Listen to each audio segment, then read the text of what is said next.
to go through life and some of the stressors that you may experience as a Black person in America, you have to show a certain amount of strength.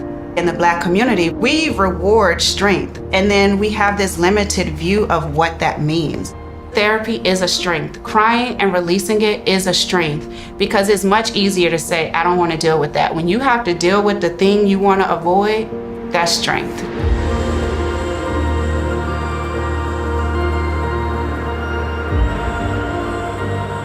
I'm at a point now where my mental health is not negotiable. I wasn't always taught to check in with yourself, see how you're feeling. What happens is that either you're going to learn healthy ways of coping, or it may be unhealthy ways. I grew up in Richmond, Virginia with my mom. I'm her only child, her best daughter. My father, we have a relationship, but most of my relationship throughout childhood was seeing him in a prison. In my neighborhood, in my family, I always knew I was going to college. Even as a first-generation college student, you take on that pressure, I have to do this. People have expectations of me. And then when you're starting to feel that separation between how people see me and what they want me to do, but I need help. I just started saying, maybe 2 years ago, don't call me a strong Black woman. Because I don't have to buy into that, but if you label me as that, you're not going to see me as a human.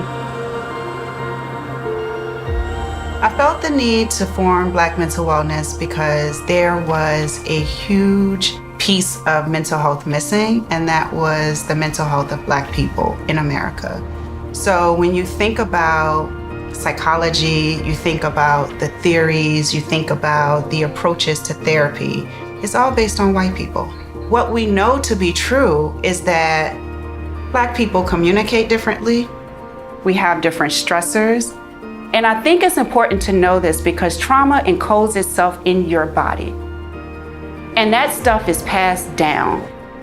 The stressors and triggers that are unique to Black people in America is our whole existence in America, right?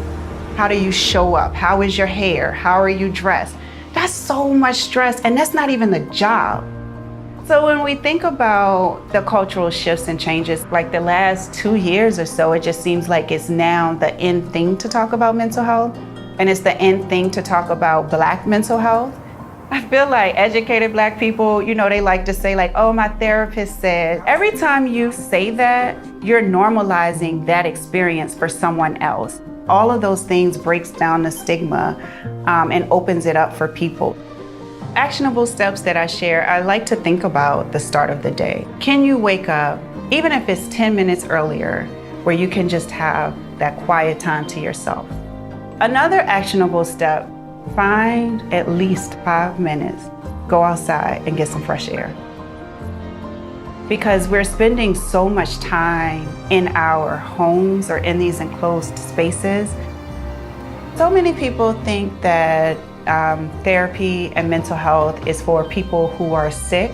And I want them to know that mental health and therapy is for everyone. There is a space for Black people as it pertains to therapy, and that there is something that we all can gain from being a part of it.